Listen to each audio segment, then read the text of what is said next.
নমস্কার বন্ধুরা, তো আমি আজকে চলে এসেছি আমার নিজের গল্প নিয়ে। আর আজকের গল্পটা হলো আমার বান্ধবীর গল্প। বলতে গেলে আমার খুব ভালো এই বান্ধবী। সেই বান্ধবীর আমি কি যে বলবো বন্ধুরা, মানে না বলে আমি থাকতেও পারছি না। কি এখনকার এইসব কাণ্ডগুলো বেশি হচ্ছে। হয়েছে বন্ধুরা, যে আমার বান্ধবী যখন বিয়ে ঠিক হয়, ছেলেটার তখন কোনো কাজ বলতে গেলে করে না, বা করে এটাই বলা যেতে পারে। তার রিজনটা, ও প্রাইভেট জব করতো, খুব মাইনা কম। কিন্তু ছেলেটার হলো বাবা সরকারি চাকরি করতো। বাবাটা না মারা গেছে, মানে আমার বান্ধবীর বিয়ের আগেই মারা গেছে। মারা গেছিল তা 2 বছর হয়ে গেছিল যখন আমার বান্ধবীর বিয়ে হয়। 2 বছর আগেই মারা গেছিল। মারা যাওয়ার পর সরকারি চাকরি এমন, মানে সেটা আমি পুরোটা জানি না এইসব ব্যাপারে, কিন্তু মানে এটা আমি অনেক মানুষের কাছে এটা শুনেছি। আর আমার ওই যে বান্ধবীর বিয়ে হলো তার কথা বলি আমি। সেটা হলো, ওদের বাড়ির থেকে বলেছিল ওর শাশুড়ি, ওর ভাসুররা, যে ওর মানে আমার বাবার চাকরিটা আমার ভাইয়ের হয়ে যাবে। মানে আমার বাবার যে চাকরিটা ছিল সেটা আমার ভাইকে দেওয়া হবে। মানে এখান থেকে কাগজপত্র জমা হয়ে গেছে ওনার ভাইয়ের, এই কথা বলে বিয়েটা হয়। আসলে প্রাইভেট জব করে। তারপর আমার বান্ধবীর বিয়েটা এইটাই মানে বুঝে দেয় যে ঠিক আছে, ছেলেটার যেটা প্রাইভেট জব করছে মাইনা কম, কোনো ব্যাপার না, ওর বাবার সরকারি চাকরিটা তো ছেলেটা হয়েই যাবে। এটাই বুঝে বিয়েটা দিয়েছিল। বিয়েটা হওয়ার পর যেহেতু ওরা বলেছিল কাগজপত্র জমা আছে, এই আছে, সব কথাতে বিশ্বাস করলো। তার রিজনটা একটাই ছিল, কেন ওর বাবার সত্যিকারের সরকারি চাকরি ছিল। আর এইটাও আছে যে বাবার সরকারি চাকরি থাকলে ছেলে মেয়েরা পায় সেই জায়গাতে। তাই ওই বড় ছেলে যেহেতু একটা প্রাইভেট জব করতো, তাই ছোট ছেলের ভালো একটা জব ছিল না, তাই সেই ছোট ছেলেকেই দেওয়া হবে চাকরিটা। বড় ছেলে আলাদা ছিল, মানে নিজের বউকে নিয়ে। আর মা আর বলতে গেলে ছোট মানে ছেলেটা একসাথেই থাকতো। এভাবেই চলছিল। এবার হয়েছে যখন বিয়েটা হয়েছে, এইসব কথাই বলে বিয়ে হলো। সবকিছু ভালো করে হলো। হওয়ার পর মানে 6 মাস 1 বছর যখন হয়েছে, তখন যেখান থেকে মানে কাগজপত্র পাঠানো হয়নি বলতে গেলে, যখন আমার বান্ধবী জানতে পারে পরে যে সরকারি জায়গাতে ওর মানে বরের কোনো কাগজপত্র পাঠানো হয়নি, যার পাঠানো হয়েছে সে হলো ভাসুরের কাগজপত্র পাঠানো হয়েছিল। মানে ভাসুর নিজের কাগজপত্র পাঠিয়েছিল মেডিকেলের জন্য। আর ওইখানে অনেক রকম টেস্ট হয়, টেস্ট হওয়ার পর ফাইনাল হয় যে চাকরিটা মানে পেয়ে গেছে। তার জন্য মানে সব কিছু ওনার ভাসুরের গেছে, যেহেতু ভাসুর কিন্তু প্রাইভেট জব করে। তাও হয় না, বাবার চাকরি কেউ তো ছেড়ে দেবে না। 2 ছেলে, বড় ছেলেই ভাবছে আমি নেব। এবার হয়েছে ব্যাপারটা, বড় ছেলেরই কাগজপত্র দেওয়া হয়েছিল, ছোট ছেলে দেওয়া হয়নি। কিন্তু এইটাই বলে, মিথ্যা কথা বলেই বিয়েটা করিয়েছিল বাড়ির থেকে। এবার বান্ধবীটা আমার যখন জানতে পারে এই কথাটা, যে আমার বরের কাগজ না, আমার ভাসুরের কাগজপত্র জমা আছে। তারপর হয়েছে এমন যে কাগজপত্র জমা ছিল, সেখানে মেডিকেল টেস্ট হয়। সেই মেডিকেলের টেস্টে ওনার ভাসুরের পায়ে কোনো একটা প্রবলেম ছিল ছোটোবেলার থেকে। সেই প্রবলেমে মেডিকেলে ওনাকে রিজেক্ট করা হয় যে ওনার চাকরি হবে না। এবার হয়েছে যে ওনার হবে না, তাহলে ছোট ছেলেরই কাগজপত্র এবার দিতে হবে।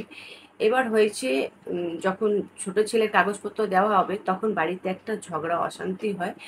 আম, বড় ভাসুর বলে যে আমার কাগজগুলো চলে এসছে, আমি আরও একবার কাগজগুলো আবার পাঠাবো, আবার আমার একটা মেডিকেল আরও হবে টেস্ট, তারপর আমি ফাইনাল করব হবে কি হবে না। সরকারি চাকরি নিয়ে ব্যাপার তো, বড় ছেলে ভাবছে আমার হোক, ছোট ছেলে ভাবছে আমার হোক, এরকমই চলছে। এবার আবার সেকেন্ড টাইম, মানে বাবার মারা গেছে 2 বছর হয়ে গেছিল, আমার বান্ধবী যখন বিয়ে হয়েছে 2 বছর হয়ে গেছিল। তারপর আরও 2-3 বছর লেগে গেছে আবার কাগজ। এটা তো সঙ্গে সঙ্গে কাজ হয় না যে আজকে দিলাম কালকে মেডিকেল হয়ে গেল আর চাকরি পেয়ে গেল, সেই সব না। সরকারি চাকরি তো অনেক ভীষণ সময় লাগে। এবার আমার বান্ধবীর বিয়ে 4 বছর হয়ে গেছে, এখনো ওর বরের কাগজ যায়নি সরকারের কাছে। গেছে আবার সেকেন্ড টাইম, আবার ওর ভাসুরই কাগজ পাঠিয়েছে সেকেন্ড টাইম আবার। ফার্স্ট টাইম পাঠিয়েছিল সেটা তো আমার বান্ধবীর বিয়ের আগে পাঠিয়েছিল, সেই কাগজ বিয়ের পর, আমার বান্ধবীর বিয়ের পর এসছে। সেইখানে ও যখন টেস্ট দিয়েছিল মেডিকেলে, সেখানে ও এই হয়ে গেছে, রিজেক্ট হয়ে গেছে, যেহেতু ওর মেডিকেলে ওর এই পায়ে প্রবলেম ছিল। কিন্তু ওর মানে ওর ভাসুর ওর জার এটা বিশ্বাস হচ্ছে না যে পায়ের প্রবলেমের জন্য এরকম হয়েছে বা কিছু হচ্ছে, আরও একবার ওরা টেস্ট দেবে, আরও একবার করবে। সেই টেস্ট করার জন্য আরও 4 বছর 3-4 বছর লেগেছে, মানে 6 বছর পর্যন্ত মানে লেগে গেছে এইসব করতে গিয়ে। মানে ওর ভাসুরের 4 বছর, এই বিয়ের পর 4 বছর হয়ে গেছে আমার বান্ধবী, আর 2 বছর আগেই মারা গেছে, তখন থেকে এই সব চলছে। তারপর দেখছে আবার মেডিকেলে কেটে গেছে, মানে হয়নি মেডিকেলে। 4 বছর পরও ওর ভাসুরের মেডিকেলে হলো না। না হওয়ার পর এবার তো আর কিছু করা যাবে না। তারপর হয়েছে বাড়িতে, আসলে 4 বছরের মধ্যে অনেক রকম ঘটনা ঘটে গেছে। সেটা হয়েছে ওর শাশুড়ি, মানে আমার বান্ধবীর শাশুড়ি মারা গেছে। তারপর হচ্ছে দুই জায়ের মধ্যে, দুই মানে ভাসুর আর ওর স্বামীর মধ্যে খুব ঝগড়া অশান্তি, এই কাগজ মানে নিয়ে, মেডিকেল নিয়ে, সরকারি চাকরি নিয়ে অনেক রকম প্রবলেম চলছে। তার রিজনটা ভাসু ভাবছে চাকরিটা আমিই নেব, কিন্তু এইদিকে সবসময় মেডিকেলে ছেটে মানে হচ্ছে না। আর ছোট মানে যেটা আমার বান্ধবীর হাজব্যান্ড, সে ভাবছে যে চাকরিটা আমার হবে, যখন দাদার হচ্ছে না তাহলে আমার হবে। কিন্তু ও কোনো মতে চাকরিটা ছাড়তেও চাইছে না, মানে ভাসুরটা মানে দিতে চাইছে না। ছাড়ার মানে কি, দিতে চাইছে না। চাকরিটা তো এখন কারও হয়নি, কিন্তু ও ভাবছে না যে আমার ভাইকে দেবো, ও ভাবছে যেইভাবে হোক আমারই হবে। মেডিকেল টেস্ট হচ্ছে না, আমি নেক্সট টাইম আবার মেডিকেল টেস্ট দেবো, আবার নতুন করে কাগজ আবার পাঠাবো, হয়তো অন্য জায়গার টেস্ট হবে, অনেক অন্য জায়গা যদি চেক আপ করে হয়তো আমি সেখানে হয়তো আমি রিজেক্ট নাও হতে পারি। এইরকম চিন্তা ভাবনা করে করেই চলছে। 7 বছর হয়ে গেছে আমার বান্ধবীর বিয়ে, কিন্তু এইভাবেই চলছে। বাড়িতে দুজনের মধ্যে অনেক ঝামেলা, ঝগড়া, অশান্তি। মানে এমন হয়েছে এক এক সময় যে দুজনের ভাই ভাইয়ের মধ্যে ঝগড়া হতে হতে মারপিট পর্যন্ত হয়েছে। পুলিশ পর্যন্ত বাড়িতে এসছে। আসার পর পাড়ার লোককে ডাকা হলো, ক্লাবের লোককে ডাকা হলো, তাদের সামনে সব কথা বলা হলো যে এইরকম করে করছে। আমার শাশুড়ি কতবার, শাশুড়ি আমার নেই, মারা গেছে, শাশুড়ি আমার কতবার করে বলল যে বড় ছেলেকে কি তোর হচ্ছে না তো তুই বাদ দিয়ে দে, ছোট ছেলের সব কাগজপত্র আমি পাঠাচ্ছি, ওর হবে। কিন্তু না, ওর কাগজপত্র দিতেই দিচ্ছে না, বলছে আমি আরও একবার পাঠাবো। মানে সেকেন্ড টাইম পাঠিয়েছে তাও হয়নি, এবার থার্ড টাইম আবার পাঠাবে। সেটা আবার কেউ মেনে নিতে পারে? যখন ফার্স্ট টাইম ছেটে গেছে, কেটে গেছে, হয়নি মেডিকেলে, সেকেন্ড টাইম আবার পাঠিয়েছে, আবার হয়নি, আবার থার্ড টাইম আবার পাঠাবে, এই নিয়ে নিয়ে মানে ওর বাবার 7 বছর হয়ে গেছে মারা গেছে, আর চাকরি হচ্ছেই না। দুই ভাইয়ের মধ্যে এই অশান্তি, ঝগড়া এরকম চলছে। তারপর এরা ভেবেছে, মানে আমার বান্ধবীর বাড়িতে, মানে বাপের বাড়িতে, ওরাও দেখছে না, মানে খুব বড় একটা প্রবলেমে ওরা ফেসে গেছে। যেহেতু বিয়ের 7 বছর 6 বছর হতে চলেছে, এই দেখে চাকরি তো ভালো দেখে দেয়নি, সংসারও ঠিক মতন চলছে না, বাচ্চাও এদিকে আছে, সংসার আছে। আর যেগুলো বুঝে সুঝে দিয়েছিল যে 1 বছর 6 মাসের মধ্যে চাকরিটা আমার জামাইয়ের হয়ে যাবে, সরকারি চাকরি, বাবার জায়গার চাকরিটা ও পাবে, কিন্তু এইদিকে এই করতে করতে মানে 7 বছর 6 বছর হয়ে গেছে, এখনো চাকরির কোনো এই নেই। তারপর ওরা অনেক রকম করে লোকজনকে জোগাড় করে, ঝামেলা করে, সব কিছু মিটিং বসিয়ে পড়ে, তারপর লাস্টে ফাইনাল হলো ছোট ছেলেরই চাকরিটা হবে, ওর সব কিছু দেওয়া হবে কাগজপত্র। তখন ওর কাগজ দেওয়া হলো, তারপর 6 মাসের পর ওর কাগজ আসলো, টেস্ট হলো, মেডিকেল হলো, সব কিছু ফাইনাল হয়ে মানে বলতে গেলে ওর চাকরি হয়ে গেছে ছোটটার। এবার হয়েছে ব্যাপারটা, ছোটটার চাকরি হয়েছে, তার একটা শর্ত ছিল বড় ছেলের, যে তুমি চাকরির যা টাকা পাবে তার থেকে আমাকে 10% দিতে হবে সারা জীবন, তখন আমি কাগজে সই করব আর তোমার মানে চাকরি হবে, নালে আমি হতে দেব না। সেটা ডিসিশনটা মানে সবার সামনে, ক্লাবের লোক সবার সামনে, পাড়ার লোকের সামনে, নিজে আত্মীয় স্বজনকে যখন ডেকে বলেছিল, তখন এটা ফাইনাল হয়েছিল। মানে চাকরি তো ও করবে, ও চাকরি পেয়েছে, কিন্তু 10% দিতে হবে। ঘর বাড়িতে যা ভাগ হবে দুই ভাইয়ের সমান হবে, আর যা টাকা পয়সা মানে বাবার ছিল, মার ছিল, সেই টাকা পয়সার মধ্যে ভাগ টাগ হয়ে গেছিলো সব কিছু।